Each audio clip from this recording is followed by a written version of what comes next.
কালকে 2 রাকাত নামাজ পড়বেন, আগামীকাল 2 রাকাত আলাদা। নামাজটার নাম তওবার নামাজ। বলেন কি নামাজ? 2 রাকাত নামাজ পড়বেন আগামীকাল, ইনশাআল্লাহ আমিও পড়ব, আপনারাও। এশাবাদ দিয়া রাত্রে 2 রাকাত নামাজ তওবার। নিয়ম কি?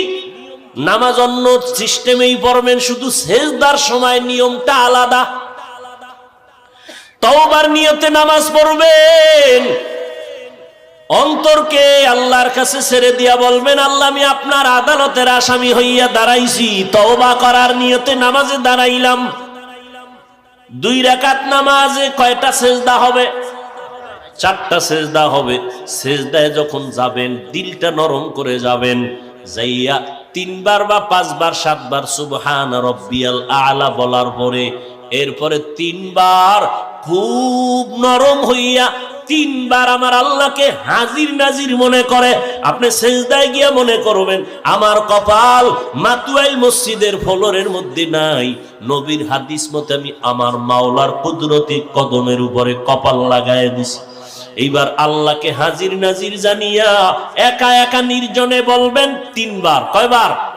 তাসবিহ পড়ার পরে ইয়া রাব্বি গফিরলি, ইয়া রাব্বি গফিরলি, ইয়া রাব্বি গফিরলি, ও রব আমাকে মাফ করে দাও।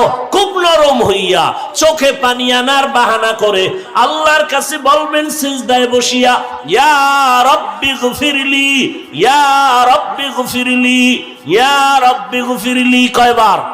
3 বার। প্রত্যেক সিজদায় শেষে 3 বার করিয়া এভাবে 2 রাকাত নামাজ পড়বেন। নামাজের পরে নির্জনে হাত উঁচু করিয়া ইস্তেগফার দুরূদ শরীফ পড়ে আল্লাহর কাছে এবার হাত উঁচু করে কাঁদবেন, আল্লাহ আমার জীবনের গুনাহ মাফ করে দাও। নবী কি বলছেন জানেন?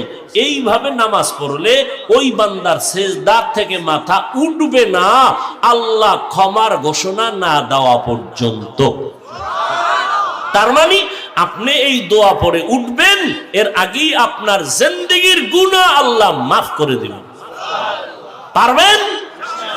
আল্লাহ আমাকেও তৌফিক দান করেন, আম্মা জানদেরকেও তৌফিক দান করেন, আপনাদেরকেও আল্লাহ তৌফিক দান করেন।